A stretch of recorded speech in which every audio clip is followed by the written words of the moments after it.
Pune engineering കോളേജിലെ ഒരു വിദ്യാർത്ഥിയും ശ്രീമാൻ ബൂട്ടിയുടെ മരുമകനുമായ പ്രൊഫസർ ജി നാർക്കെ MA വിവരിച്ചു കൊടുത്തു.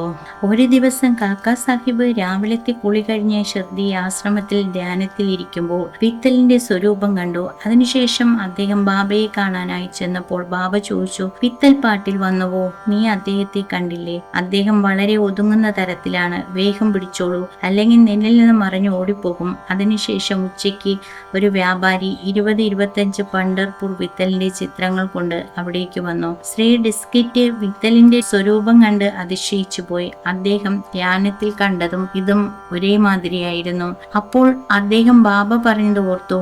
അദ്ദേഹം ഒരു പുസ്തകം വാങ്ങി പൂജിക്കാനായി പൂജാ സ്ഥലത്ത് വെച്ചു. ഗീതാരഹസ്യം. ബാബ ബ്രഹ്മവിദ്യ പഠിക്കുന്നവരെ സ്നേഹിച്ചിരുന്നു. ഉദാഹരണമായി ഒരിക്കൽ ബാബു സാഹിബ് ജോഗിന് ഒരു പാഴ്സൽ കിട്ടി. ലോകമാനിക് തിലക് എഴുതിയ ഒരു ഗീതാരഹസ്യം അതിലുണ്ടായിരുന്നു. അതിനെ തന്റെ കഷത്തിൽ ഇടുക്കി പിടിച്ചുകൊണ്ട് മസ്ജിദിലേക്ക് വന്ന് ബാബയെ നമസ്കരിച്ചപ്പോൾ ആ പാഴ്സൽ ബാബയുടെ കാൽക്കൽ വീണു. എന്താണിത് എന്ന് ബാബ ചോദിച്ചു. ആ പുസ്തകം ബാബയുടെ കയ്യിൽ കൊടുത്തു.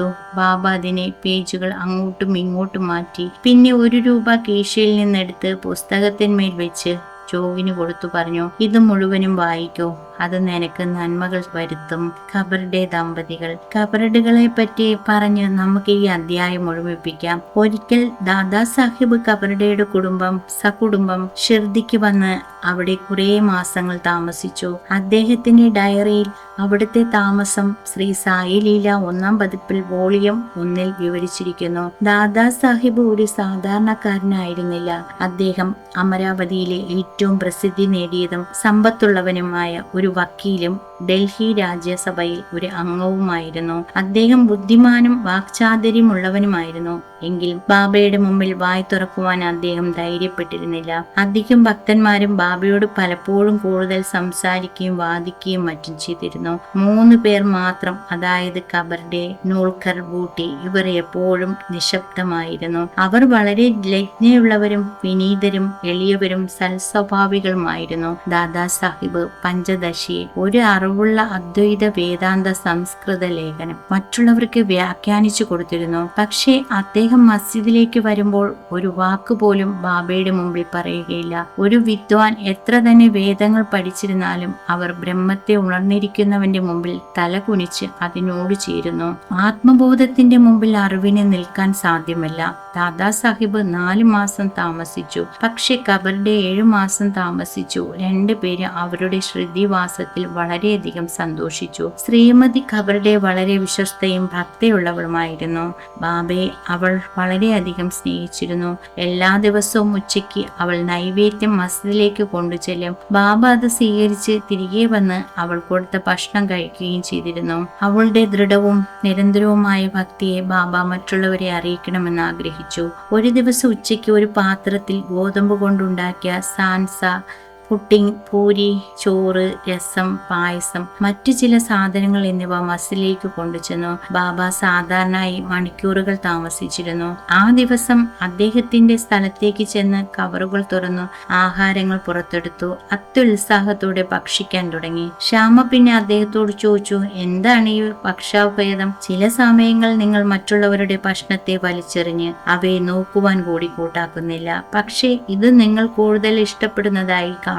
ഈ സ്ത്രീ കൊണ്ടുവന്ന ഭക്ഷണം എന്തുകൊണ്ട് അത്ര മധുരമായിരിക്കുന്നു? ഞങ്ങൾക്കിത് ഒരു ചതിയായി തോന്നുന്നു. ബാബ പറഞ്ഞു, ഈ ഭക്ഷണം വാസ്തവത്തിൽ അസാധാരണമായിരിക്കുന്നു. കഴിഞ്ഞ ജന്മത്തിൽ ഒരു പക്ഷേ ഈ സ്ത്രീ ഒരു കച്ചവടക്കാരന്റെ കൊഴുത്ത പശുവായിരുന്നു. ധാരാളം പാലും. പിന്നെ അവൾ കാണാതാവുകയും ഒരു തോട്ടക്കാരന്റെ കുടുംബത്തിൽ ജനിക്കുകയും പിന്നീട് ഒരു ക്ഷത്രിയനെ കല്യാണം കഴിച്ച് അതിൽ പിന്നെ ഒരു ബ്രാഹ്മണ കുടുംബത്തിൽ ജനിച്ചു. ഞാൻ അവളെ വളരെ കാലം കഴിഞ്ഞു കണ്ടു. ഞാൻ അവളുടെ ഭക്ഷണത്തിൽ നിന്നും കുറേ സ്നേഹം എടുക്കട്ടെ. ഇത് പറഞ്ഞ ശേഷം ബാബ അവളുടെ ഭക്ഷണം നല്ലവണ്ണം കഴിച്ചു. വായും കൈയും കഴുകി ഏമ്പക്കം വിട്ട് തൃപ്തിയായി തന്റെ സ്ഥാനത്ത് വന്നിരുന്നു. അതിനുശേഷം അവൾ തലകുനിച്ച് ബാബയുടെ കാലുകളിൽ എണ്ണ പുരട്ടുവാൻ തുടങ്ങി. ബാബ അവളോട് സംസാരിക്കുവാൻ ആരംഭിച്ചു. അവളുടെ കൈ പിടിച്ച് തടവി.